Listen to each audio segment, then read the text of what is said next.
today we're shining the spotlight on food safety, and this comes after we've seen a number of suspected food poisoning cases. Now, concerns have been raised, of course, about what children are eating, but there are just worries about handling as well as the packaging of food. And how worried should we be about that particular aspect of this conversation? We're speaking to Mthokozisi Nkosi, who's a food consultant who joins us live now. Mthokozisi, good afternoon to you, and thank you so much for your time. I mean, how much of a priority does this issue of food safety need to be given what has been taking place? Good afternoon to you and to the viewers at home. Thank you for having me. Food safety is really a big priority that we should have because each and every one of us consumes food. It's part and parcel of our daily lives. So it must be attended to, and all these incidents that they are pointing to the fact that we are having a serious issue as a country, and therefore our attention must be very much focused in ensuring that there are preventive controls that we put in place to prevent such food incidents from happening in such a big country. Yeah. You speak about preventative controls that need to be put in place. So is this because it does appear to be a reactionary approach that is currently being put in place versus a proactive one? Yes, indeed. We have seen with the listeriosis crisis that government came with a raft of regulations to regulate the ready-to-eat industry. There wasn't a holistic approach where somebody sits back and look at the food industry as a whole and does enough consultation with the industry and also the expert in this industry to look at what is it that we can do to ensure food is safe across the supply chain, not only the ready-to-eat meats and also, as it happened with the peanut butter in the 2010, that particular food. So we look at it from a holistic point of view to see how do we ensure that food from the primary producer right through to until it reaches the end consumer is properly regulated and is safe for the consumer. At this point, it doesn't seem that we are looking at it holistically.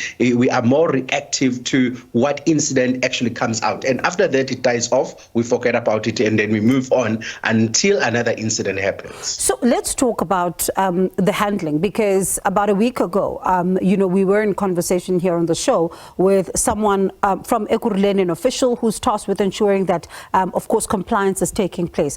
And they were mentioning that in some of the cases, they're finding that it would be maybe somebody with a smaller shop or all of that, and will have a problem with rodents. And they will then be using this chemical, and they'll keep it so close to the food in some cases that it now might cause an issue of cross-contamination.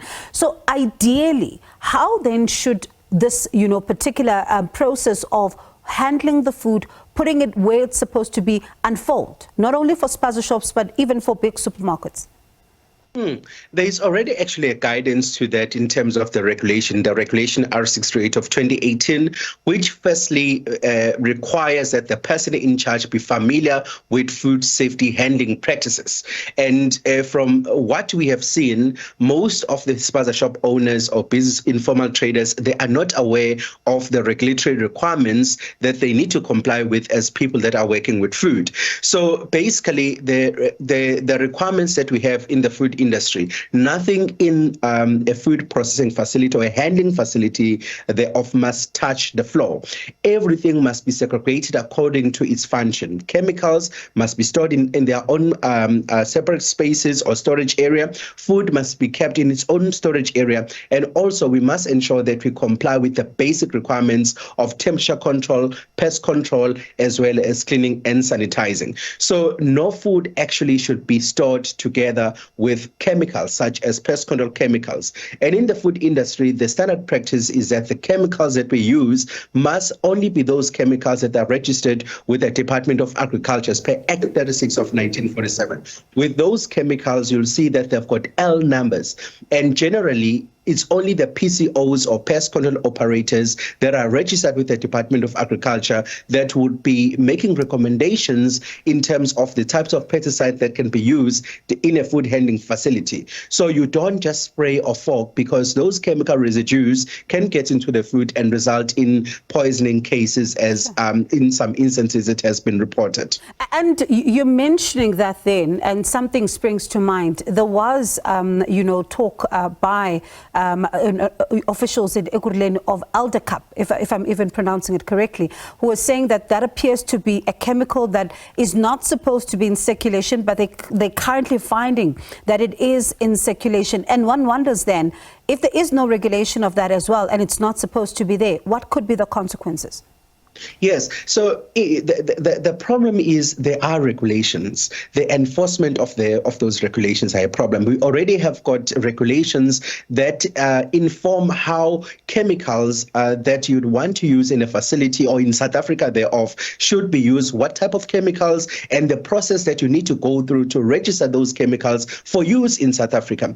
However, the problem is who is enforcing that? Who is checking that? How are these chemicals getting into South Africa if the regulations are very clear what chemicals can be used and the type of chemical that can be used in these facilities? So the problem is not regulation per se in terms of the regulations, but it's enforcement and, of course, the general lawlessness where everything can come in South Africa, whether it's food, whether it's chemicals, and then it gets to people and they use it because they see that it is effective, but they don't understand the risk profile of that particular chemical. And one of the causes of that is because they have not done what the regulation intended, which is to get necessary training in food safety so that they understand the risk of food and also the chemicals that can be used in the food industry. So, Mthokozisi, yes. Pardon me for coming in there.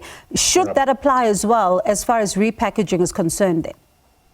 Yes, so repacking, once you repack food, that means that if you are opening the food, it's a completely different case, a different scenario. It should not be done at a retail shop. It must be done in a controlled environment because now you are processing. It's now a processing facility. We are exposing the food to elements that could contaminate the food. You know, you should never underestimate the microorganisms that are present in the air. You should never underestimate the microorganisms that can be present on that person's hand. For example, when they pack the food in a processing facility, they've got controls that they need to comply with, and those controls are being inspected. We are checking everything and looking at whether it's affecting the shelf life of the food.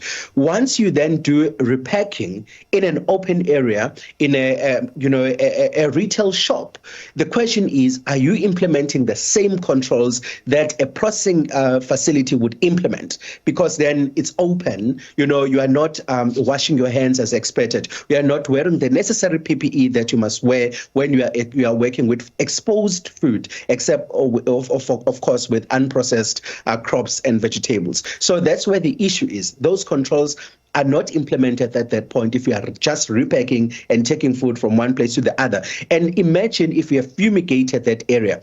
Obviously, the pesticide residues, or even if you have touched a packaging, of maybe that particular food, the residues will not easily just get away from your fingers. It will not dissipate. They will get introduced into this food and therefore, of course, result in a food safety incident if it's consumed by a person who is either sensitive to that chemical or is immunocompromised, or perhaps the chemical content of that food is so high that it can cause poisoning to that individual. Now, let's add another layer then. Those who would be selling outside the premises of the schools, what happens then? In terms of ensuring that the handling and repackaging, the preparation, all of it is done in a way that is going to not put the lives of those who are buying from them at risk. Yes, it's quite a tricky thing, because if you're selling in outside, maybe you're sitting at the school, if you know the basic controls, it should not necessarily be such a big problem, because we do have informal traders and they need to trade. It's acceptable. However, the biggest thing is, do they understand that product that they're selling to? For example, if you're selling fat cookies, amagwinya, is hot, it's enclosed. It's different to when we are selling, for example, a perishable product like milk or even chicken. We are exposing to elements, because that particular food, it provides a conducive environment for what we call germs to grow in that product. So if you do not put on the necessary controls, and in the food industry, now that we're talking about packaging, we have got specific packaging that we use that we call is food grade, because we try to prevent chemical migration from that particular packaging material into the food. food. Can you then imagine somebody who doesn't know, who just gives you a plastic and assumes that if I put a product in it and I sell it to you, it's fine? Meanwhile, there are controls that you can only use food grade material because we are aware there could be chemical migration from the packaging material right into the food. So it's more of awareness, it's education and awareness, because I don't think many of the people, like the traders in the spaza shops, are doing this deliberately. But there must be awareness in terms of all these nitty-gritties that could actually cause a problem in terms of food safety. And in some cases, they deliberately, it would be considered food fraud because you are unintentionally doing something for financial gain that could compromise somebody, because you are relabeling, you are repackaging. Who has checked the shelf life? How are you ensuring the traceability of that batch? If I were to consume that food, would you be able to tell where it originally came from? You wouldn't, because you have repacked. But they are not aware of that. It's simple. I'm repacking it into a smaller packaging and I sell it to the consumer. But no one is saying to them, wait, you need to make sure that you keep traceability so that when something happens, you could be able to trace it back to the original manufacturer. Yeah, it does sound like, as you say, we're circling back to your earlier point of proactivity. We need a proactive approach in order to be able to deal with some of the concerns here. But Mthokozisi, I appreciate your time. Thank you so much for even at least arming us with information about what should be taking place and how then should we be seeing this unfold in whether or not smaller settings or bigger ones. That was Mthokozisi Nkosi, food consultant.